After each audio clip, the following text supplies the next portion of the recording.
Hello! In this video I will show you how to install ChatGPT widget on Itel S24.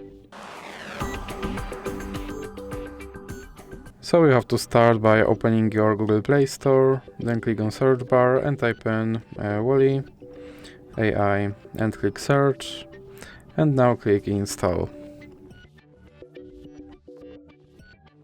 Now you can click open,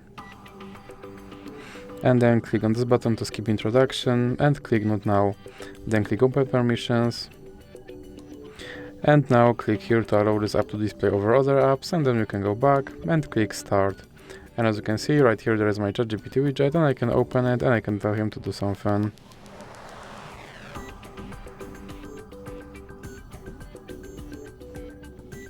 And as you can see, he responded. And if you want to remove him from your screen, simply drag him into the X icon in the middle. So that's it for this video. If you liked it, please remember to leave a like and subscribe.